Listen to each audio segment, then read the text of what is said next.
ಆತ್ಮೀಯ SSLC ವಿದ್ಯಾರ್ಥಿಗಳೇ, ತಮಗೆಲ್ಲರಿಗೂ ನನ್ನ ಈಸಿ ಮ್ಯಾಥ್ಸ್ ಚಾನಲ್ಗೆ ಸ್ವಾಗತವನ್ನು ಕೋರ್ತಾ ಈ ವಿಡಿಯೋದಲ್ಲಿ ನಾವು ತ್ರಿಕೋನಮಿತಿಯ ಕೆಲವು ಅನ್ವಯಗಳು ಅಧ್ಯಾಯ 9ರಲ್ಲಿ ಬರುವ ಅಭ್ಯಾಸ 9.1ರ 6ನೇ 7ನೇ ಮತ್ತು 8ನೇ ಪ್ರಶ್ನೆಗಳನ್ನು ಅಭ್ಯಾಸ ಮಾಡೋಣ. ಹಿಂದಿನ ವಿಡಿಯೋಗಳಲ್ಲಿ ನಾನು ಅಭ್ಯಾಸ 9.1ರ 1ರಿಂದ 5ನೇ ಪ್ರಶ್ನೆಗಳನ್ನು ಬಿಡಿಸಿದ್ದೇನೆ. ಆ ವಿಡಿಯೋಗಳಿಗೆ ಸಂಬಂಧಿಸಿದ ಲಿಂಕನ್ನು ನನ್ನ ಡಿಸ್ಕ್ರಿಪ್ಷನ್ ಬಾಕ್ಸ್ನಲ್ಲಿ ನೀಡಿದ್ದೇನೆ.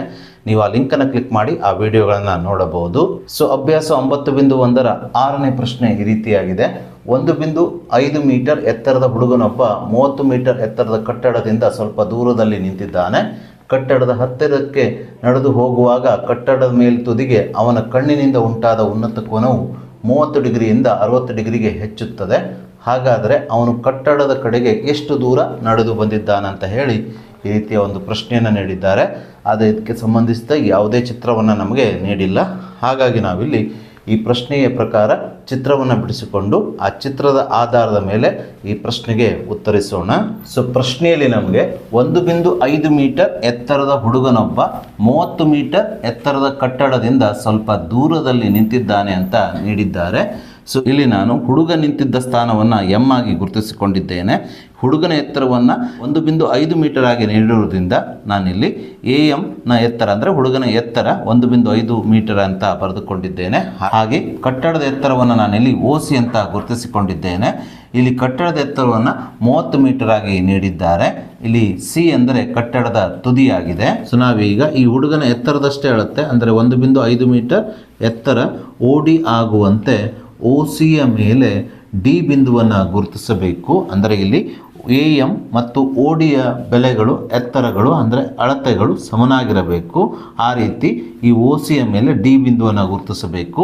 ತದನಂತರ ಈ A ಮತ್ತು D ಬಿಂದುಗಳನ್ನು ಸೇರಿಸಬೇಕು. ಇಲ್ಲಿ ADಯು ನೆಲಕ್ಕೆ ಸಮಾಂತರವಾಗಿರೋದ್ರಿಂದ ಇದು ಕ್ಷಿತಿಜ ರೇಖೆಯು ಸಹ ಆಗಿರುತ್ತದೆ. ಹಾಗೆ ಹುಡುಗನು M ಸ್ಥಾನದಲ್ಲಿ ನಿಂತು ಅಂದರೆ ಈ ಸ್ಥಾನದಲ್ಲಿ ನಿಂತುಕೊಂಡು ಕಟ್ಟಡದ ತುದಿ C ಅನ್ನು ನೋಡಿದಾಗ ಉಂಟಾಗುವ ಉನ್ನತ ಕೋನವನ್ನು ನಮಗೆ 30 ಡಿಗ್ರಿಯಾಗಿ ನೀಡಿರೋದ್ರಿಂದ ನಾವಿಲ್ಲಿ ಹುಡುಗನ ದೃಷ್ಟಿ ಹಾಗೂ ಕಟ್ಟಡದ ತುದಿ ಸೇರುವಂತೆ ಒಂದು ದೃಷ್ಟಿ ರೇಖೆಯನ್ನು ಎಳೆದಾಗ ಈ ದೃಷ್ಟಿ ರೇಖೆ ಮತ್ತು ಕ್ಷಿತಿಜ ರೇಖೆಗಳ ನಡುವಿನ ಉನ್ನತ ಕೋನವನ್ನು ನಮಗೆ 30 ಡಿಗ್ರಿಯಾಗಿ ನೀಡಿರೋದ್ರಿಂದ ನಾವಿಲ್ಲಿ ಕೋನ A 30 ಡಿಗ್ರಿ ಅಂತ ಬರೆದುಕೊಳ್ಳೋಣ. ಈ ಪ್ರಶ್ನೆಯಲ್ಲಿ ನಮಗೆ ಹುಡುಗನು ಸ್ವಲ್ಪ ದೂರ ಕಟ್ಟಡದ ಹತ್ತಿರ ನಡೆದುಕೊಂಡು ಹೋಗುತ್ತಾನಂತ ನೀಡಿದ್ದಾರೆ. ಅಂದರೆ M ಸ್ಥಾನದಲ್ಲಿರುವ ಹುಡುಗನು ಸ್ವಲ್ಪ ದೂರ ಕಟ್ಟಡದ ಹತ್ತಿರ ನಡೆದುಕೊಂಡು ಹೋದಾಗ ಅವನ ಸ್ಥಾನವು N ಆಗುತ್ತದೆ ಎಂಬುದನ್ನು ನಾವಿಲ್ಲಿ ಬರೆದುಕೊಳ್ಳೋಣ.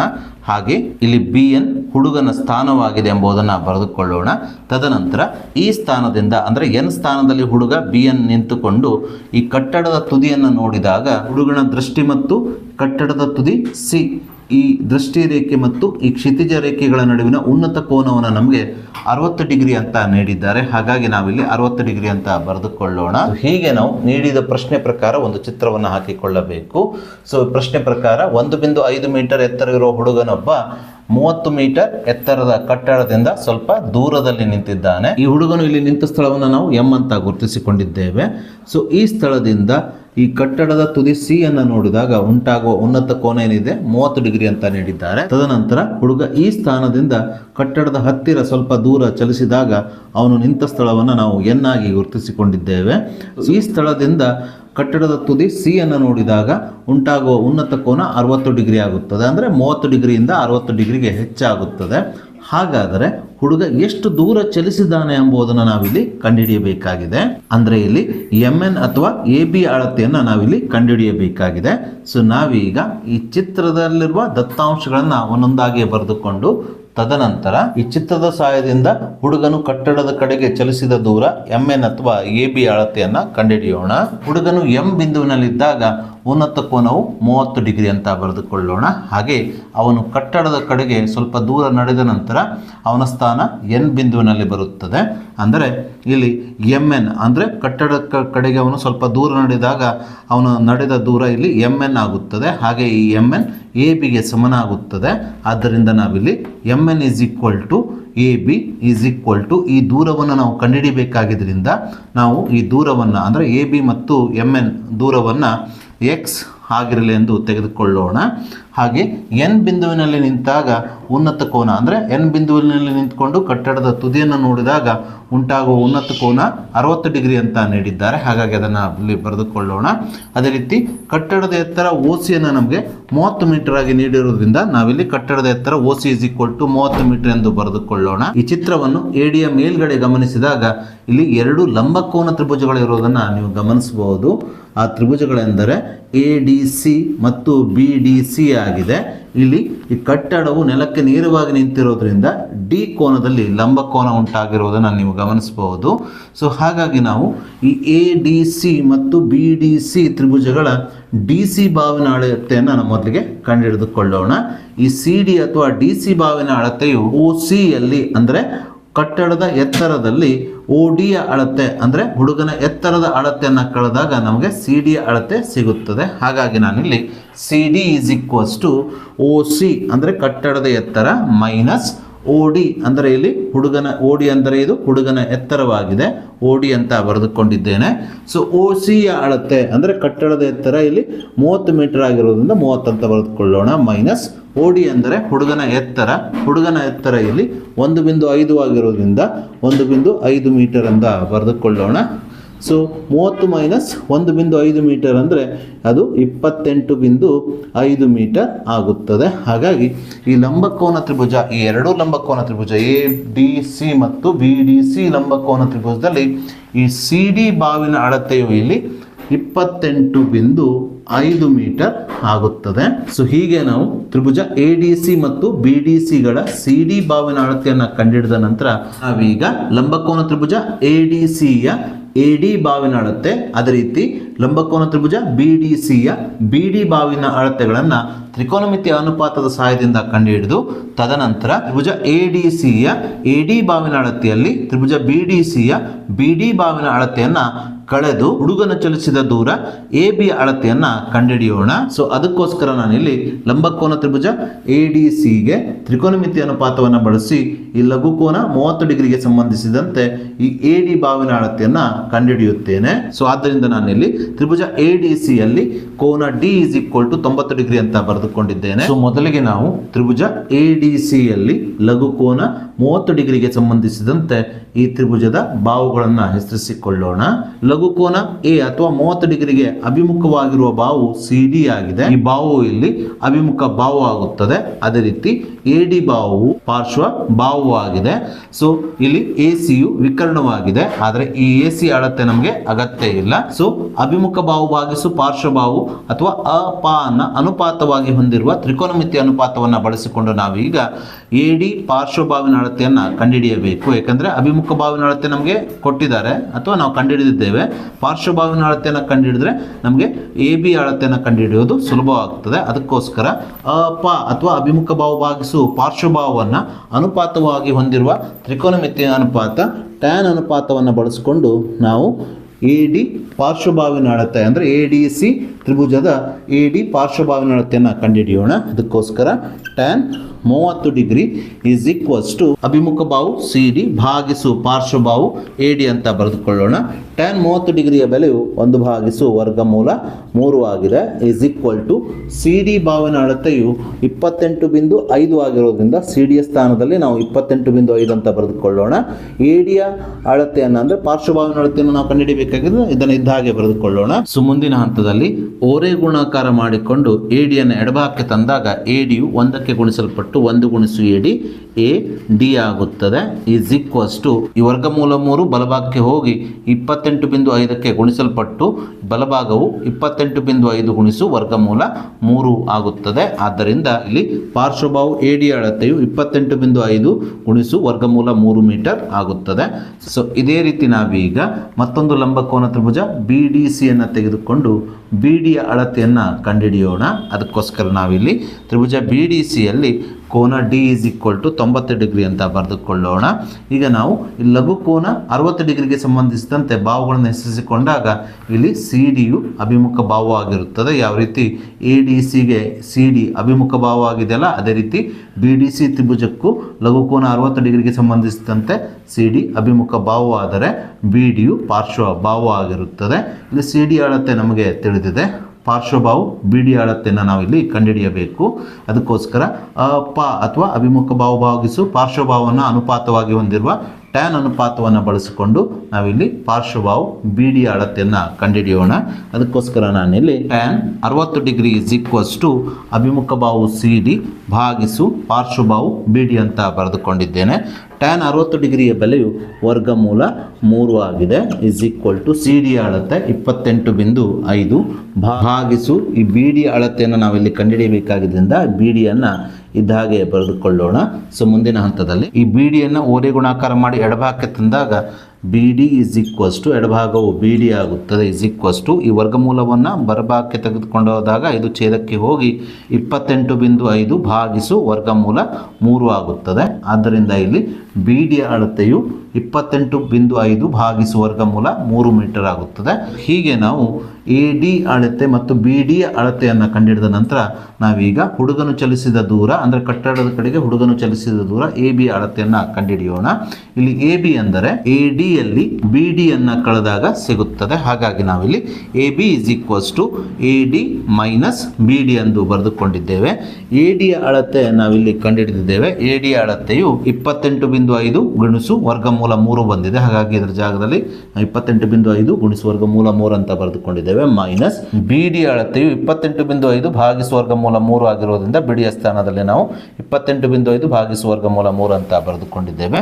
ಸೊ ಮುಂದಿನ ಹಂತದಲ್ಲಿ ಈ ವರ್ಗಮೂಲ 3ಅನ್ನು ಓರೆ ಗುಣಾಕಾರ ಮಾಡಿ 28.5 ಗುಣಿಸು ವರ್ಗಮೂಲಕ್ಕೆ 3ಕ್ಕೆ ಗುಣಿಸಿಕೊಂಡಾಗ ವರ್ಗಮೂಲ 3 ಗುಣಿಸು ವರ್ಗಮೂಲ 3 ಆಗುತ್ತದೆ. ಆದ್ದರಿಂದ ಇದು 28.5 ಗುಣಿಸು ವರ್ಗಮೂಲ 3 ಗುಣಿಸು ವರ್ಗಮೂಲ 3 ವರ್ಗಮೂಲ 9 ಅಥವಾ 3 ಆಗುತ್ತದೆ. ಮೈನಸ್ 28.5ಅನ್ನು ಇದ್ದ ಹಾಗೆ ಬರೆದುಕೊಳ್ಳೋಣ.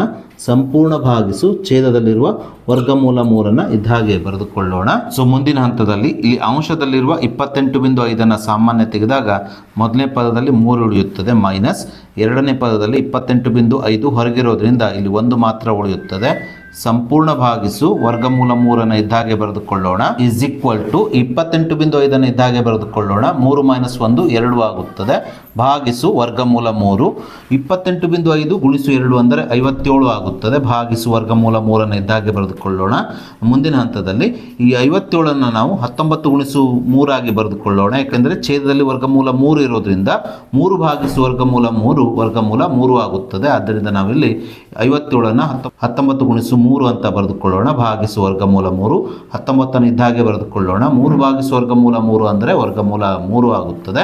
ಆದ್ದರಿಂದ ಇಲ್ಲಿ AB ಯ ಬೆಲೆಯು 19 ವರ್ಗಮೂಲ 3 ಆಗುತ್ತದೆ. ಆದ್ದರಿಂದ ಆ ಹುಡುಗನು ಕಟ್ಟಡದ ಕಡೆಗೆ ನಡೆದ ದೂರ AB ಅಳತೆಯು ಇಲ್ಲಿ 19 ವರ್ಗಮೂಲ 3 ಮೀಟರ್ ಆಗುತ್ತದೆ. ಸೊ ನಾವೀಗ 7ನೇ ಪ್ರಶ್ನೆಯನ್ನು ತೆಗೆದುಕೊಳ್ಳೋಣ. ಪ್ರಶ್ನೆ ಈ ರೀತಿಯಾಗಿದೆ. 20 ಮೀಟರ್ ಕಟ್ಟಡವೊಂದರ ಮೇಲೆ ಸ್ಥಾಪಿಸಲಾದ ಪ್ರಸರಣೆಯ ಗೋಪುರವೊಂದರ ಮೇಲ್ತುದಿ ಮತ್ತು ಪಾದಗಳನ್ನು ನೆಲದ ಮೇಲಿನ ಒಂದು ಬಿಂದುವಿನಿಂದ ನೋಡಿದಾಗ ಉನ್ನತ ಕೋನಗಳು ಕ್ರಮವಾಗಿ 60 ಡಿಗ್ರಿ ಮತ್ತು 45 ಡಿಗ್ರಿ ಇದೆ. ಪ್ರಸರಣೆ ಗೋಪುರದ ಎತ್ತರ ಕಂಡುಹಿಡಿಯಿರಿ ಅಂತ ಹೇಳಿ ಈ ರೀತಿಯ ಒಂದು ಪ್ರಶ್ನೆಯನ್ನು ನೀಡಿದ್ದಾರೆ. ಆದರೆ ಇದಕ್ಕೆ ತಕ್ಕಂತೆ ಯಾವುದೇ ನಮಗೆ ಚಿತ್ರವನ್ನು ನೀಡಿಲ್ಲ. ಹಾಗಾಗಿ ಪ್ರಶ್ನೆಯ ಪ್ರಕಾರ ನಾವು ಒಂದು ಚಿತ್ರವನ್ನು ಬಿಡಿಸಿ ಆ ಚಿತ್ರದ ಆಧಾರದ ಮೇಲೆ ಈ ಪ್ರಶ್ನೆಗೆ ಉತ್ತರವನ್ನು ಕಂಡುಹಿಡಿಯೋಣ. ಸೊ ಪ್ರಶ್ನೆಯ ಪ್ರಕಾರ ಬಿಡಿಸಿಕೊಂಡ ಈ ಚಿತ್ರದಲ್ಲಿ ABಯು 20 ಮೀಟರ್ ಎತ್ತರದ ಒಂದು ಕಟ್ಟಡವಾಗಿದೆ. ಈ AB ಕಟ್ಟಡದ ಮೇಲೆ ಸ್ಥಾಪಿಸಲಾದ ಪ್ರಸರಣ ಗೋಪುರದ ಎತ್ತರ BC ಆಗಿದೆ. ಅಂದರೆ ಈ BCಯು ಪ್ರಸರಣ ಗೋಪುರವಾಗಿದೆ. ಇದು AB ಕಟ್ಟಡದ ಮೇಲೆ ನಿಂತಿದೆ. ಇಲ್ಲಿ ಪ್ರಸರಣ ಗೋಪುರದ ಮೇಲ್ತುದಿ C ಆದರೆ ಪ್ರಸರಣ ಗೋಪುರದ ಪಾದ B ಆಗಿದೆ. ಈ ನೆಲದ ಮೇಲಿರುವ ಒಂದು ಬಿಂದು D ಅಂತ ಗುರುತಿಸಿಕೊಂಡರೆ ಈ ಬಿಂದುವಿನಿಂದ ಪ್ರಸರಣ ಗೋಪುರದ ಮೇಲ್ತುದಿಯನ್ನ ನೋಡಿದಾಗ ಅಂದ್ರೆ D ಇಂದ C ಅನ್ನ ನೋಡಿದಾಗ ಉಂಟಾಗುವ ಉನ್ನತ ಕೋನ 60 ಡಿಗ್ರಿ ಅಂತ ನೀಡಿದ್ದಾರೆ. ಹಾಗೆ ಈ ನೆಲದ ಮೇಲಿರುವ ಇದೇ ಬಿಂದು ಅಂದ್ರೆ D ಬಿಂದುವಿನಿಂದ ಈ ಪ್ರಸರಣ ಗೋಪುರದ ಪಾದ B ಅನ್ನು ನೋಡಿದಾಗ ಉಂಟಾಗುವ ಉನ್ನತ ಕೋನವು 45 ಡಿಗ್ರಿ ಅಂತ ನೀಡಿರೋದ್ರಿಂದ ನಾವಿಲ್ಲಿ D ಮತ್ತು B ಅನ್ನು ಸೇರಿಸಿ DB ದೃಷ್ಟಿ ರೇಖೆಯನ್ನು ಎಳೆದಾಗ ಇದು AD ಕ್ಷಿತಿಜ ರೇಖೆಯೊಂದಿಗೆ ಉನ್ನತ ಕೋನ 45 ಡಿಗ್ರಿಯನ್ನು ಉಂಟು ಮಾಡುತ್ತದೆ ಅಂತ ನೀಡಿದ್ದಾರೆ. ಅಂದರೆ ಇಲ್ಲಿ ಕೋನ ADBಯು 45 ಡಿಗ್ರಿ ಆಗುತ್ತದೆ. ಹಾಗೆ ಈ ಚಿತ್ರವನ್ನು ಗಮನಿಸಿದಾಗ ಇಲ್ಲಿ ಕಟ್ಟಡ ಮತ್ತು ಪ್ರಸರಣ ಗೋಪುರ ಇವು ನೆಲ ADಗೆ ಲಂಬವಾಗಿ ನಿಂತಿರೋದ್ರಿಂದ ಕೋನ Aದಲ್ಲಿ ಲಂಬ ಕೋನ ಉಂಟಾಗಿರೋದನ್ನು ನೀವು ಗಮನಿಸಬಹುದು. ಹಾಗಾಗಿ ನಾವಿಲ್ಲಿ ಎರಡು ಲಂಬ ಕೋನ ತ್ರಿಭುಜಗಳನ್ನು ಇಲ್ಲಿ ಗಮನಿಸುತ್ತೇವೆ. ಆ ತ್ರಿಭುಜಗಳೆಂದರೆ DAB ಲಂಬ ಕೋನ ತ್ರಿಭುಜ ಮತ್ತು DAC ಲಂಬ ಲಂಬಕೋನ ತ್ರಿಭುಜಗಳು. ನಾವೀಗ ಈ ಎರಡು ಲಂಬಕೋನ ತ್ರಿಭುಜಗಳ ಸಹಾಯದಿಂದ ತ್ರಿಕೋನಮಿತಿ ಅನುಪಾತಗಳನ್ನು ಬಳಸಿಕೊಂಡು ಪ್ರಸರಣ ಗೋಪುರದ ಎತ್ತರ BC ಅಳತೆಯನ್ನ ಕಂಡುಹಿಡಿಯೋಣ. ಅದಕ್ಕಿಂತ ಪೂರ್ವದಲ್ಲಿ ಚಿತ್ರದಲ್ಲಿರುವ ದತ್ತಾಂಶಗಳನ್ನು ನಾವೀಗ ಒಂದೊಂದಾಗಿ ಬರೆದುಕೊಳ್ತಾ ಹೋಗೋಣ. ಚಿತ್ರದಲ್ಲಿ ಕಟ್ಟಡದ ಎತ್ತರ AB ಅಳತೆಯನ್ನು ನಮಗೆ ಅಂದ್ರೆ ಕಟ್ಟಡದ ಎತ್ತರದ ಅಳತೆಯನ್ನು ನಮಗೆ 20 ಮೀಟರ್ ಆಗಿ ನೀಡಿರುವುದರಿಂದ ನಾವಿಲ್ಲಿ ಕಟ್ಟಡದ ಎತ್ತರ AB = 20 ಮೀಟರ್ ಆಗಿರಲಿ ಅಂತ ಬರೆದುಕೊಳ್ಳೋಣ. ಹಾಗೆ ಪ್ರಸರಣ ಗೋಪುರ ಎತ್ತರವನ್ನು ನಾವು BC ಆಗಿ ತೆಗೆದುಕೊಂಡಿರುವುದರಿಂದ ನಾವಿಲ್ಲಿ ಪ್ರಸರಣ ಗೋಪುರದ ಎತ್ತರ = BC. ಇದರ ಎತ್ತರವನ್ನು ಅಂದರೆ ಪ್ರಸರಣ ಗೋಪುರದ ಎತ್ತರವನ್ನು ನಾವು ಕಂಡುಹಿಡಿಯಬೇಕಾಗಿದ್ದರಿಂದ BC = ? ಎಂದು ಹಾಕಿಕೊಳ್ಳೋಣ.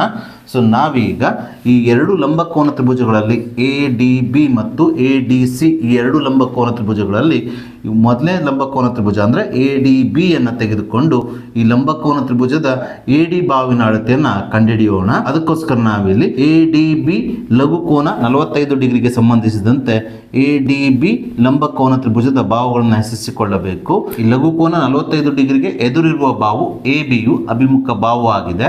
ಈ ABಯು ಕಟ್ಟಡದ ಎತ್ತರ ಕೂಡ ಸಹ ಆಗಿದೆ. ಸೊ ಇಲ್ಲಿ AB ಅಳತೆಯನ್ನು ನಮಗೆ 20 ಮೀಟರ್ ಅಂತ ನೀಡಿದ್ದಾರೆ. ಹಾಗೆ ಇಲ್ಲಿ ADಯು ಪಾರ್ಶ್ವ ಬಾವು ಆಗಿದೆ. ಅದೇ ರೀತಿ DBಯು ಈ ಲಂಬಕೋನ ತ್ರಿಭುಜದ ವಿಕರ್ಣವಾಗಿದೆ. ಇದರ ಅಳತೆ ನಮಗೆ ಅಗತ್ಯವಿಲ್ಲ. ಆದ್ದರಿಂದ ನಾನಿಲ್ಲಿ ತ್ರಿಭುಜ ADBಯಲ್ಲಿ ಕೋನ A = 90 ಡಿಗ್ರಿ ಅಂತ ಬರೆದುಕೊಂಡಿದ್ದೇನೆ. ಸೊ ನಾವೀಗ ತ್ರಿಕೋನಮಿತಿ ಅನುಪಾತವನ್ನು ಬಳಸಿಕೊಂಡು ಈ ಲಂಬಕೋನ ತ್ರಿಭುಜ ADBಯ ಪಾರ್ಶ್ವಭಾವಿನ ಅಳತೆ ಅಥವಾ ಕಟ್ಟಡದಿಂದ ನೆಲದ ಮೇಲಿರುವ ಒಂದು ಬಿಂದು Dಗೆ ಇರುವ ದೂರ AD ಅಳತೆಯನ್ನು ಕಂಡುಹಿಡಿಯಬೇಕು. ಅದಕ್ಕೋಸ್ಕರ ನಾವಿಲ್ಲಿ ಅಪ ಅಥವಾ ಅಭಿಮುಖ ಬಾವು ಭಾಗಿಸು ಪಾರ್ಶ್ವಭಾವವನ್ನು ಅನುಪಾತವಾಗಿ ಹೊಂದಿರುವ ಟ್ಯಾನ್ ಅನುಪಾತವನ್ನು ಬಳಸಿಕೊಂಡು ಈ ಪಾರ್ಶ್ವಭಾವು AD ಅಳತೆಯನ್ನು ಕಂಡುಹಿಡಿಯೋಣ. ಆದ್ದರಿಂದ ನಾನಿಲ್ಲಿ ಟ್ಯಾನ್ 45 ಡಿಗ್ರಿ = ಅಭಿಮುಖ ಬಾವು ಅಂದರೆ ಕಟ್ಟಡದ ಎತ್ತರ AB ಭಾಗಿಸು ಪಾರ್ಶ್ವಭಾವು AD ಅಂತ ಬರೆದುಕೊಂಡಿದ್ದೇನೆ. ಟ್ಯಾನ್ 45 ಡಿಗ್ರಿಯ ಬೆಲೆ 1 ಆಗಿದೆ. = AB ಅಂದರೆ ಕಟ್ಟಡದ ಎತ್ತರವಾಗಿದೆ. ಇದು ಅಭಿಮುಖ ಬಾವು ಸಹ ಹೌದು. ಇದರ ಅಳತೆಯನ್ನು ನಮಗೆ 20 ಮೀಟರ್ ಆಗಿ ಕೊಟ್ಟಿರೋದ್ರಿಂದ ABಯ ಸ್ಥಾನದಲ್ಲಿ ನಾನು 20 ಅಂತ ಬರೆದುಕೊಳ್ತಾ ಇದ್ದೇನೆ. ಭಾಗಿಸು AD ಪಾರ್ಶ್ವಭಾವಿನ ಅಳತೆಯನ್ನು ನಾವು ಕಂಡುಹಿಡಿಯಬೇಕಾಗಿದ್ದರಿಂದ ADಯನ್ನು ಇದಾಗೆ ಬರೆದುಕೊಳ್ಳೋಣ. ಮುಂದಿನ ಹಂತದಲ್ಲಿ ಓರೆ ಗುಣಾಕಾರ ಮಾಡಿ ADಯನ್ನು ಎಡಭಾಗಕ್ಕೆ ತಂದಾಗ ಇದು 1ಕ್ಕೆ ಗುಣಿಸಲ್ಪಟ್ಟು 1 × AD ಆಗುತ್ತದೆ. ಆದ್ದರಿಂದ ಇಲ್ಲಿ AD ಅಂದರೆ ನೆಲದ ಮೇಲಿರುವ ಒಂದು ಬಿಂದು ಹಾಗೆ ಕಟ್ಟಡದ ಪಾದಕ್ಕಿರುವ ದೂರ ADಯ ಬೆಲೆಯು 20 ಮೀಟರ್ ಆಗುತ್ತದೆ. ಸೊ ಇದೇ ರೀತಿ ನಾವೀಗ ಮತ್ತೊಂದು ಲಂಬಕೋನ ತ್ರಿಭುಜ ADC ಅನ್ನು ತೆಗೆದುಕೊಂಡು ತ್ರಿಕೋನಮಿತಿ ಅನುಪಾತದ ಸಹಾಯದಿಂದ AC ಬಾವಿನ ಅಳತೆಯನ್ನ ಕಂಡುಹಿಡಿಯೋಣ. ಯಾಕೆಂದ್ರೆ AC ಬಾವಿನ ಒಳಗಡೆ ನಮಗೆ ಪ್ರಸರಣ ಗೋಪುರದ ಎತ್ತರ BC ಇದೆ. ಹಾಗಾಗಿ ನಾವು ತ್ರಿಕೋನಮಿತಿ ಅನುಪಾತವನ್ನು ಬಳಸಿಕೊಂಡು ಲಘುಕೋನ 60 ಡಿಗ್ರಿಗೆ ಸಂಬಂಧಿಸಿದಂತೆ ತ್ರಿಭುಜದ ಬಾವುಗಳನ್ನು ಹೆಸರಿಸಿಕೊಂಡು AC ಬಾವಿನ ಅಳತೆಯನ್ನ ಕಂಡುಹಿಡಿಯೋಣ. ಇಲ್ಲಿ ADC ಕೋನವು 60 ಡಿಗ್ರಿ ಆಗಿದೆ. ಈ ಲಘುಕೋನಕ್ಕೆ ಸಂಬಂಧಿಸಿದಂತೆ ADC ತ್ರಿಭುಜದ ಅಭಿಮುಖ ಬಾವು AC ಆಗಿದೆ. ಹಾಗೆ ಪಾರ್ಶ್ವಭಾವು AD ಆಗಿದೆ. ಇದರ ಅಳತೆಯನ್ನು ನಾವು ಈಗಾಗಲೇ ಕಂಡುಹಿಡಿದಿದ್ದೇವೆ. ಸೊ ನಾವೀಗ ಅಥವಾ ಅಭಿಮುಖ ಬಾವು ಭಾಗಿಸು ಪಾರ್ಶ್ವಭಾವವನ್ನು ಅನುಪಾತವಾಗಿ ಹೊಂದಿರುವ ತ್ರಿಕೋನಮಿತಿ ಅನುಪಾತ ಟ್ಯಾನ್ ಅನುಪಾತವನ್ನು ಬಳಸಿಕೊಂಡು AC ಬಾವಿನ ಅಳತೆ ಅಂದರೆ ಅಭಿಮುಖ ಬಾವಿನ ಅಳತೆಯನ್ನು ಕಂಡುಹಿಡಿಯೋಣ. ಇಲ್ಲಿ ಟ್ಯಾನ್ ಈ ಲಘುಕೋನದ ಅಳತೆಯು ಅಂದರೆ ADC ಲಘುಕೋನದ ಅಳತೆಯು ಇಲ್ಲಿ 60 ಡಿಗ್ರಿ ಆಗಿ ಕೊಟ್ಟಿರೋದ್ರಿಂದ ನಾವು ಇಲ್ಲಿ ಟ್ಯಾನ್ 60 ಡಿಗ್ರಿ ಅಂತ ಬರೆದುಕೊಳ್ಳೋಣ. ಟ್ಯಾನ್ 60 ಡಿಗ್ರಿ = ಅಭಿಮುಖ ಬಾವು AC ಭಾಗಿಸು ಪಾರ್ಶ್ವಭಾವು AD ಅಂತ ಬರೆದುಕೊಳ್ಳೋಣ. ಟ್ಯಾನ್ 60 ಡಿಗ್ರಿಯ ಬೆಲೆಯು ವರ್ಗಮೂಲ 3 ಆಗಿದೆ. ACಯ ಅಳತೆ ನಮಗೆ ತಿಳಿದಿಲ್ಲ. ಹಾಗಾಗಿ ನಾವು ACಯನ್ನು ಇದಾಗೆ ಬರೆದುಕೊಳ್ಳೋಣ. ಭಾಗಿಸು AD ಅಳತೆಯನ್ನು ನಾವು ಈಗಾಗಲೇ ಕಂಡುಹಿಡಿದಿದ್ದೇವೆ. ಅಂದರೆ ಪಾರ್ಶ್ವಭಾವಿನ ಅಳತೆಯನ್ನು 20 ಮೀಟರ್ ಆಗಿ ಕಂಡುಹಿಡಿದ್ರಿಂದ ನಾವಿಲ್ಲಿ ADಯ ಸ್ಥಾನದಲ್ಲಿ 20 ಅಂತ ಬರೆದುಕೊಳ್ಳೋಣ. ಸೊ ಮುಂದಿನ ಹಂತದಲ್ಲಿ ACಯನ್ನು ಇದ್ದಾಗೆ ಇಟ್ಟುಕೊಂಡು ಛೇದದಲ್ಲಿರುವ 20ಅನ್ನು ಎಡಭಾಗಕ್ಕೆ ಸ್ಥಳಾಂತರಿಸಿದಾಗ 20 ವರ್ಗಮೂಲ 3ಕ್ಕೆ ಗುಣಿಸಲ್ಪಟ್ಟು ಇದು 20 × ವರ್ಗಮೂಲ 3 ಆಗುತ್ತದೆ. ಆದ್ದರಿಂದ ಇಲ್ಲಿ ACಯ ಅಳತೆಯು ಅಂದರೆ ಕಟ್ಟಡ ಮತ್ತು ಗೋಪುರದ ಒಟ್ಟು ಅಳತೆ AC ಅಳತೆಯು 20 ವರ್ಗಮೂಲ 3 ಮೀಟರ್ ಆಗುತ್ತದೆ. ಆದರೆ ಪ್ರಶ್ನೆಯಲ್ಲಿ ನಮಗೆ ಈ ಪ್ರಸರಣ ಗೋಪುರದ ಎತ್ತರ ಮಾತ್ರ ಕಂಡುಹಿಡಿಯಲಿಕ್ಕೆ ಹೇಳಿದ್ದಾರೆ. ಹಾಗಾಗಿ ನಾವಿಲ್ಲಿ ಈ AC ಮತ್ತು ABಯ ಅಳತೆಯ ಸಹಾಯದಿಂದ ಈ ಪ್ರಸರಣ ಗೋಪುರದ ಎತ್ತರ BC ಅಳತೆಯನ್ನ ಕಂಡುಹಿಡಿಯೋಣ. ಆದ್ದರಿಂದ ಇಲ್ಲಿ ಪ್ರಸರಣ ಗೋಪುರದ ಎತ್ತರ BCಯನ್ನು ನಾವು ಕಂಡುಹಿಡಿಯಬೇಕಾದ್ರೆ ACಯ ಅಳತೆಯಲ್ಲಿ ABಯ ಅಳತೆಯನ್ನ ಕಳೆಯಬೇಕಾಗುತ್ತದೆ. AC ಅಳತೆ ಅಂದ್ರೆ ಕಟ್ಟಡ ಮತ್ತು ಪ್ರಸರಣ ಗೋಪುರದ ಒಟ್ಟು ಎತ್ತರ. ಇದರ ಎತ್ತರವನ್ನು ನಾವು 20 ವರ್ಗ ವರ್ಗಮೂಲ 3 ಆಗಿ ಕಂಡುಹಿಡಿದಿದ್ದೇವೆ. ಹಾಗಾಗಿ ನಾವು ಎ ಸಿ ಯ ಸ್ಥಾನದಲ್ಲಿ 20 ವರ್ಗಮೂಲ 3 ಅಂತ ಬರೆದುಕೊಳ್ಳೋಣ. ಮೈನಸ್ ಎ ಬಿ ಅಂದರೆ ಕಟ್ಟಡದ ಎತ್ತರ, ಇದರ ಎತ್ತರವು ನಮಗೆ ನೀಡಿದ್ದಾರೆ, ಇದನ್ನು 20 ಮೀಟರ್ ಆಗಿ ನೀಡಿರುವುದರಿಂದ ಎ ಬಿ ಯ ಸ್ಥಾನದಲ್ಲಿ 20 ಅಂತ ಬರೆದುಕೊಳ್ಳೋಣ. ಸೊ ಮುಂದಿನ ಹಂತದಲ್ಲಿ ಈ ಎರಡೂ ಪದಗಳಿಂದ ನಾವು 20 ಸಾಮಾನ್ಯ ತೆಗೆದಾಗ ಇಲ್ಲಿ ವರ್ಗಮೂಲ 3 ಉಳಿಯುತ್ತದೆ. ಮೈನಸ್ ಇಲ್ಲಿ 20 ಸಾಮಾನ್ಯವಾಗಿರುವುದರಿಂದ 20 20 ಆಗಿರುವುದರಿಂದ ಇಲ್ಲಿ 1 ಮಾತ್ರ ಉಳಿಯುತ್ತದೆ. ಆದ್ದರಿಂದ ಇಲ್ಲಿ ಪ್ರಸರಣ ಗೋಪುರ ಬಿ ಸಿ ಯ ಎತ್ತರವು 20 ವರ್ಗಮೂಲ 3 ಮೈನಸ್ 1 ಮೀಟರ್ ಆಗುತ್ತದೆ. ಸೊ ಆದ್ದರಿಂದ ಇಲ್ಲಿ ಪ್ರಸರಣ ಗೋಪುರದ ಎತ್ತರವು 20 ಗುಣಿಸು ವರ್ಗಮೂಲ 3 ಮೈನಸ್ 1 ಮೀಟರ್ ಆಗಿದೆ. ಸೊ ನಾವೀಗ 8ನೇ ಪ್ರಶ್ನೆಯನ್ನ ತೆಗೆದುಕೊಳ್ಳೋಣ. ಪ್ರಶ್ನೆ ಈ ರೀತಿಯಾಗಿದೆ. 1.6 ಮೀಟರ್ ಎತ್ತರದ ಪ್ರತಿಮೆಯೊಂದನ್ನು ಒಂದು ಪೀಠದ ಮೇಲ್ಭಾಗದಲ್ಲಿ ಇರಿಸಲಾಗಿದೆ. ನೆಲದ ಮೇಲಿನ ಒಂದು ಬಿಂದುವಿನಿಂದ ಪ್ರತಿಮೆಯ ಮೇಲ್ತುದಿಯ ಉನ್ನತ ಕೋನವು 60 ಡಿಗ್ರಿ ಮತ್ತು ಅದೇ ಬಿಂದುವಿನಿಂದ ಪೀಠದ ಮೇಲ್ತುದಿಯ ಉನ್ನತ ಕೋನವು 45 ಡಿಗ್ರಿ ಆಗಿದೆ. ಪೀಠದ ಎತ್ತರವನ್ನು ಕಂಡುಹಿಡಿಯಿರಿ ಅಂತ ಹೇಳಿ ಈ ರೀತಿಯ ಒಂದು ಪ್ರಶ್ನೆಯನ್ನು ನೀಡಿದ್ದಾರೆ. ಈ ಪ್ರಶ್ನೆಯು ಸಹ ಹಿಂದಿನ ಪ್ರಶ್ನೆಯ ರೂಪದಲ್ಲೇ ಇದೆ. ಅದೇ ರೀತಿ ಅಂದರೆ ಹಿಂದಿನ ಪ್ರಶ್ನೆಯನ್ನು ಬಿಡಿಸಿದ ರೀತಿಯಲ್ಲಿ ನಾವೀಗ ಈ ಪ್ರಶ್ನೆಯನ್ನು ಬಿಡಿಸೋಣ. ಸೊ ಈ ಪ್ರಶ್ನೆಗೆ ನಮಗೆ ಸಂಬಂಧಿಸಿದಂಥ ಯಾವುದೇ ಚಿತ್ರವನ್ನು ನೀಡಿಲ್ಲ.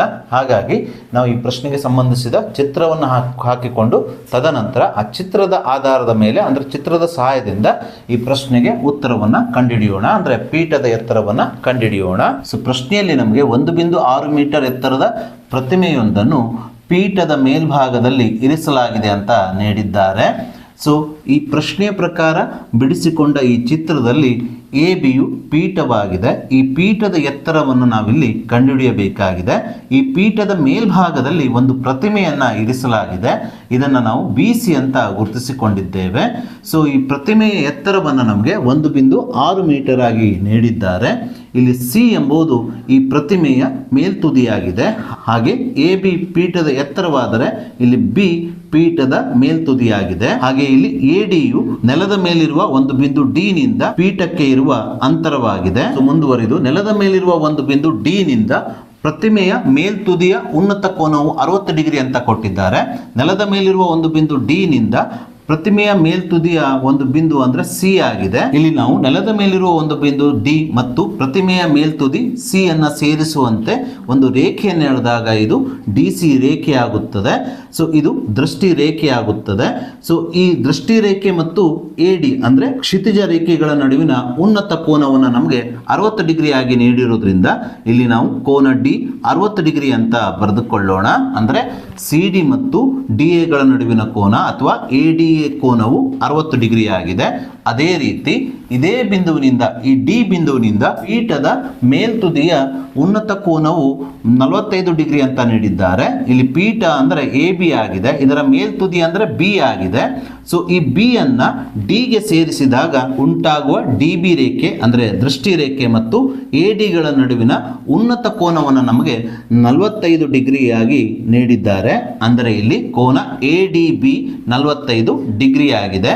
ಹಾಗಾದರೆ ಪೀಠದ ಎತ್ತರವನ್ನು ಕಂಡುಹಿಡಿಯಿರಿ ಅಂತ ಹೇಳಿದ್ದಾರೆ. ಅಂದರೆ ಪೀಠದ ಎತ್ತರ ಎಂದರೆ ಇಲ್ಲಿ ಎ ಬಿಯ ಅಳತೆ ಆಗುತ್ತದೆ. ಸೊ ಈ ಚಿತ್ರವನ್ನು ನೀವು ಗಮನಿಸಿದಾಗ ಇಲ್ಲಿ ಪೀಠವು ನೆಲಕ್ಕೆ ಲಂಬವಾಗಿರೋದ್ರಿಂದ ಕೋನ ಎ ದಲ್ಲಿ ಲಂಬ ಕೋನ ಉಂಟಾಗಿರುವುದನ್ನು ನೀವು ಗಮನಿಸಬಹುದು.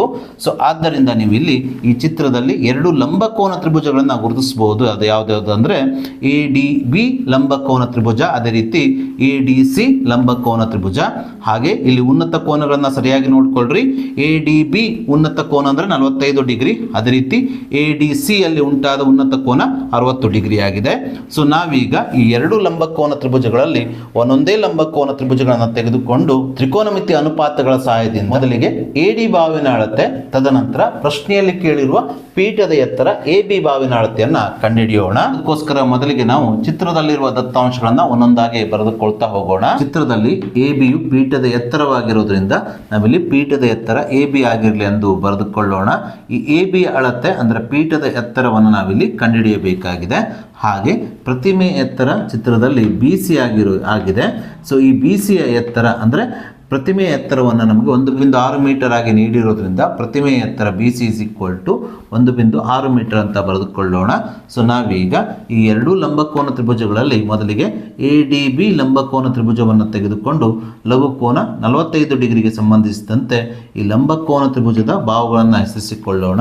ಇಲ್ಲಿ ಲಘುಕೋನ ಡಿ ಅಥವಾ 45 ಡಿಗ್ರಿಗೆ ಸಂಬಂಧಿಸಿದಂತೆ ಇದಕ್ಕೆ ಎದುರಿರುವ ಬಾಹು ಎ ಬಿಯು ಅಭಿಮುಖ ಬಾಹು ಆಗುತ್ತದೆ. ಈ ಎ ಬಿಯು ಪೀಠದ ಎತ್ತರವೂ ಸಹ ಆಗಿದೆ. ಅದೇ ರೀತಿ ಎ ಡಿಯು ಪಾರ್ಶ್ವ ಬಾಹು ಆಗಿದೆ. ಸೊ ಡಿ ಬಿ ವಿಕರ್ಣವಾಗಿದೆ. ಇದರ ಅಳತೆ ಅಥವಾ ಇದರ ಕಡೆಗೆ ಗಮನ ನಾವು ಕೊಡಬೇಕಾದ ಅಗತ್ಯವಿಲ್ಲ.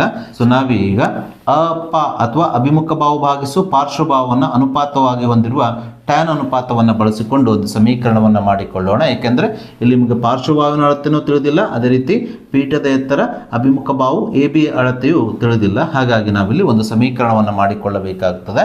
ಸೊ ಇಲ್ಲಿ tan 45 degree is equal to ಅಭಿಮುಖ ಬಾಹು ಎ ಬಿ ಭಾಗಿಸು ಪಾರ್ಶ್ವ ಬಾಹು ಎ ಡಿ ಆಗುತ್ತದೆ. ಸೊ ಟ್ಯಾನ್ 45 ಡಿಗ್ರಿಯ ಬೆಲೆಯು 1 ಆಗಿರೋದ್ರಿಂದ ಟ್ಯಾನ್ 45 ಡಿಗ್ರಿ ಸ್ಥಾನದಲ್ಲಿ 1 ಬರೆದುಕೊಳ್ಳೋಣ. Is equal to A B ಭಾಗಿಸು ಎ ಡಿಯನ್ನು ಬಲಭಾಗದಲ್ಲಿ ಇದ್ದ ಹಾಗೆ ಬರೆದುಕೊಳ್ಳೋಣ. ಸೊ ಮುಂದಿನ ಹಂತದಲ್ಲಿ ಈ ಎ ಡಿಯನ್ನು ಎಡಭಾಗಕ್ಕೆ ಒರೆ ಗುಣಾಕಾರ ಮಾಡಿ ತಂದಾಗ ಎ ಡಿಯು 1ಕ್ಕೆ ಗುಣಿಸಲ್ಪಟ್ಟು 1 ಗುಣಿಸು ಎ ಡಿ ಆಗುತ್ತದೆ. 1 ಗುಣಿಸು ಎ ಡಿ ಅಂದರೆ ಎ ಡಿ ಆಗುತ್ತದೆ. ಈಸ್ ಈಕ್ವಲ್ ಟು ಬಲಭಾಗದಲ್ಲಿರುವ ಎ ಬಿಯನ್ನು ಇದ್ದ ಹಾಗೆ ಬರೆದುಕೊಂಡಾಗ ಇಲ್ಲಿ ಎ ಡಿ ಮತ್ತು ಎ ಬಿಯ ಬೆಲೆಗಳು ಅಂದರೆ ಎ ಡಿ ಮತ್ತು ಎ ಬಿ ಬಾಹುಗಳ ಅಳತೆಗಳು ಸಮನಾಗುತ್ತವೆ. ಅಂದರೆ A D is equal to A B ಆಗುತ್ತದೆ. ಸೊ ಇದೇ ರೀತಿ ನಾವೀಗ ಈ ಚಿತ್ರದಲ್ಲಿರುವ ಮತ್ತೊಂದು ಲಂಬಕೋನ ತ್ರಿಭುಜ ಎ ಡಿ ಸಿ ಅನ್ನು ತೆಗೆದುಕೊಂಡು ಲಘುಕೋನ ಡಿ ಅಂದರೆ 60 ಡಿಗ್ರಿಗೆ ಉನ್ನತ ಕೋನ 60 ಡಿಗ್ರಿಗೆ ಸಂಬಂಧಿಸಿದಂತೆ ಈ ಲಂಬಕೋನ ತ್ರಿಭುಜದ ಬಾಹುಗಳನ್ನು ಹೆಸರಿಸಿಕೊಂಡು ತ್ರಿಕೋನಮಿತಿ ಅನುಪಾತದ ಸಹಾಯದಿಂದ ಒಂದು ಸಮೀಕರಣವನ್ನು ಮಾಡಿಕೊಳ್ಳೋಣ. ಇಲ್ಲಿ ಲಘುಕೋನ ಡಿಗೆ ಅಭಿಮುಖವಾಗಿರುವ ಬಾಹು ಎ ಸಿ ಆಗಿದೆ. ಇದು ಅಭಿಮುಖ ಬಾಹು ಆಗುತ್ತದೆ. ಹಾಗೆ ಎ ಡಿಯು ಪಾರ್ಶ್ವ ಬಾಹು ಆಗುತ್ತದೆ. ಅದೇ ರೀತಿ ಸಿ ಡಿ ವಿಕರ್ಣವಾಗಿದೆ. ನಾವೀಗ ಅಭಿಮುಖ ಬಾಹು ಭಾಗಿಸು ಪಾರ್ಶ್ವ ಬಾಹು ಅಂದರೆ ಅಪವನ್ನು ಅನುಪಾತವಾಗಿ ಹೊಂದಿರುವ ತ್ರಿಕೋನಮಿತಿ ಅನುಪಾತವನ್ನು ಬಳಸಿಕೊಂಡು ಲಘುಕೋನ 60 ಡಿಗ್ರಿಯ ಸಹಾಯದಿಂದ ಒಂದು ಸಮೀಕರಣವನ್ನು ಮಾಡಿಕೊಳ್ಳಬೇಕು. ಅಪ ಅಂದರೆ ಅಭಿಮುಖ ಬಾಹು ಭಾಗಿಸು ಪಾರ್ಶ್ವ ಬಾಹುವನ್ನು ಅನುಪಾತವಾಗಿ ಹೊಂದಿರುವ ತ್ರಿಕೋನಮಿತಿ ಅನುಪಾತವೆಂದರೆ ಅದು ಟ್ಯಾನ್ ಅನುಪಾತವಾಗಿದೆ. ಹಾಗಾಗಿ ನಾವಿಲ್ಲಿ ಟ್ಯಾನ್ ಈ ಡಿ ಕೋನ ಅಂದರೆ ಎ ಡಿ ಸಿ ಲಘು ಕೋನ ಅಂದರೆ ಅದು 60 ಡಿಗ್ರಿ ಆಗಿದೆ. ಈಸ್ ಈಕ್ವಲ್ಸ್ ಟು ಅಭಿಮುಖ ಬಾಹು ಎ ಸಿ ಭಾಗಿಸು ಪಾರ್ಶ್ವ ಬಾಹು ಎ ಡಿ ಅಂತ ಬರೆದುಕೊಳ್ಳೋಣ. ಇಲ್ಲಿ ಟ್ಯಾನ್ 60 ಡಿಗ್ರಿಯ ಬೆಲೆಯು ವರ್ಗಮೂಲ 3 ಆಗಿರೋದ್ರಿಂದ ಟ್ಯಾನ್ 60 ಡಿಗ್ರಿಯ ಸ್ಥಾನದಲ್ಲಿ ವರ್ಗಮೂಲ 3 ಅಂತ ಬರೆದುಕೊಳ್ಳೋಣ. Is equals to A C ಭಾಗಿಸು ಎ ಡಿಯನ್ನು ಇದ್ದ ಹಾಗೆ ಬರೆದುಕೊಳ್ಳೋಣ. ಮುಂದಿನ ಹಂತದಲ್ಲಿ ಎ ಡಿಯನ್ನು ಒರೆ ಗುಣಾಕಾರ ಮಾಡಿ ಎಡಭಾಗಕ್ಕೆ ತಂದಾಗ ಎ ಡಿಯು ವರ್ಗಮೂಲ 3ಕ್ಕೆ ಗುಣಿಸಲ್ಪಟ್ಟು ಇದು ಎ ಡಿ ಗುಣಿಸು ವರ್ಗಮೂಲ 3 ಆಗುತ್ತದೆ. ಈಸ್ ಈಕ್ವಲ್ ಟು ಬಲಭಾಗದಲ್ಲಿರುವ ಎ ಸಿಯನ್ನು ಇದ್ದ ಹಾಗೆ ಬರೆದಾಗ ಈ ಸಮೀಕರಣವು ಎ ಡಿ ವರ್ಗಮೂಲ 3 is equal to A C ಆಗುತ್ತದೆ. ಸೊ ಮುಂದಿನ ಹಂತದಲ್ಲಿ ಈ ಎ ಡಿಯು ಎ ಬಿಗೆ ಸಮನಾಗಿರೋದ್ರಿಂದ ಎ ಡಿಯ ಸ್ಥಾನದಲ್ಲಿ ನಾವು ಎ ಬಿಯನ್ನು ಬರೆದುಕೊಳ್ಳೋಣ. ಇಂಟು ವರ್ಗಮೂಲ 3 ಇದ್ದ ಹಾಗೆ ಬರೆದುಕೊಳ್ಳೋಣ. ಈಸ್ ಈಕ್ವಲ್ ಟು ಬಲಭಾಗದಲ್ಲಿರುವ ಎ ಸಿಯ ಸ್ಥಾನದಲ್ಲಿ ಈ ಎ ಸಿಗೆ ಸಮನಾಗಿರುವ ಅಂದರೆ ಎ ಸಿಯು ನಮಗೆ A B plus B C ಕೂಡಿಸಿದಾಗ ಸಿಗೋದ್ರಿಂದ ನಾವಿಲ್ಲಿ ಎ ಸಿಯ ಸ್ಥಾನದಲ್ಲಿ A B plus B C ಅಂತ ಬರೆದುಕೊಳ್ಳೋಣ. ಸೊ ಮುಂದಿನ ಹಂತದಲ್ಲಿ ಈ ಬಲಭಾಗದಲ್ಲಿರುವ ಎ ಬಿಯನ್ನು ಈ ಸಮೀಕರಣದ ಎಡಭಾಗಕ್ಕೆ ಸ್ಥಳಾಂತರಿಸಿದಾಗ ಪ್ಲಸ್ ಎ ಬಿಯು ಮೈನಸ್ ಎ ಬಿ ಆಗುತ್ತದೆ. ಆದ್ದರಿಂದ ಈ ಸಮೀಕರಣದ ಎಡಭಾಗವು ಎ ಬಿ ವರ್ಗಮೂಲ 3 ಮೈನಸ್ ಎ ಬಿ ಆಗುತ್ತದೆ. ಈಸ್ ಈಕ್ವಲ್ ಟು ಇಲ್ಲಿ ಬಿ ಸಿ ಮಾತ್ರ ಉಳಿಯುತ್ತದೆ. ಬಿ ಸಿ ಅಂದರೆ ಪ್ರತಿಮೆಯ ಎತ್ತರವಾಗಿದೆ. ಇದರ ಅಳತೆಯನ್ನು ನಮಗೆ 1.6 ಮೀಟರ್ ಎತ್ತರ ಅಂತ ನೀಡಿರೋದ್ರಿಂದ ಬಿ ಸಿಯ ಸ್ಥಾನದಲ್ಲಿ 1.6 ಅಂತ ಬರೆದುಕೊಳ್ಳೋಣ. ಸೊ ಮುಂದಿನ ಹಂತದಲ್ಲಿ ಈ ಸಮೀಕರಣದ ಎಡಭಾಗದಲ್ಲಿರುವ ಈ ಎರಡೂ ಪದಗಳಲ್ಲಿ ಸಾಮಾನ್ಯವಾಗಿರುವ ಎ ಬಿಯನ್ನು ಸಾಮಾನ್ಯ ತೆಗೆದಾಗ ಮೊದಲನೇ ಪದದಲ್ಲಿ ಎ ಬಿಯನ್ನು ಬಿಟ್ಟು ಬರೆದಾಗ ವರ್ಗಮೂಲ 3 ಉಳಿಯುತ್ತದೆ. ಮೈನಸ್ ಎರಡನೇ ಪದದಲ್ಲಿ ಎ ಬಿ ಇದೆ. ಎ ಬಿ ಸಾಮಾನ್ಯವಾಗಿರೋದ್ರಿಂದ ಇಲ್ಲಿ 1 ಮಾತ್ರ ಉಳಿಯುತ್ತದೆ. ಈಸ್ ಈಕ್ವಲ್ ಟು ಬಲಭಾಗದಲ್ಲಿರುವ 1.6 ಇದ್ದ ಹಾಗೆ ಬರೆದುಕೊಳ್ಳೋಣ. ಸೊ ಮುಂದಿನ ಹಂತವನ್ನು ನಾನಿಲ್ಲಿ ಬರೀತಾ ಇದ್ದೇನೆ. A B is equals to ಈ ವರ್ಗಮೂಲ 3 ಮೈನಸ್ 1 ಇದಕ್ಕೆ ಎ ಬಿಗೆ ಗುಣಿಸಲ್ಪಟ್ಟಿದೆ. ಹಾಗಾಗಿ ಇದನ್ನು ಬಲಭಾಗಕ್ಕೆ ಸ್ಥಳಾಂತರಿಸಿದಾಗ ಇದು 1.6ಕ್ಕೆ ಅಂದರೆ ಬಲಭಾಗಕ್ಕೆ ಹೋದಾಗ ಈ 1.6ಕ್ಕೆ ಭಾಗಿಸಲ್ಪಡುತ್ತದೆ. ಹಾಗಾಗಿ ಇಲ್ಲಿ ಬಲಭಾಗವು 1.6 ಭಾಗಿಸು ವರ್ಗಮೂಲ 3 ಮೈನಸ್ 1 ಆಗುತ್ತದೆ. ಸೊ ಮುಂದಿನ ಹಂತದಲ್ಲಿ ಈ 1.6 ಭಾಗಿಸು ವರ್ಗಮೂಲ 3 ಮೈನಸ್ 1ಕ್ಕೆ ಈ ಛೇದದ ಅಕರ್ಣಿಕಾರಕ ವರ್ಗಮೂಲ 3 ಪ್ಲಸ್ 1ರಿಂದ ಅಂಶಕ್ಕೂ ಮತ್ತು ಛೇದಕ್ಕೂ ಗುಣಿಸಿಕೊಂಡು ಛೇದವನ್ನು ಒಂದು ಭಾಗಲಬ್ಧ ಸಂಖ್ಯೆ ಸಂಖ್ಯೆಯಾಗಿ ಬರೆದುಕೊಳ್ಳಬೇಕು.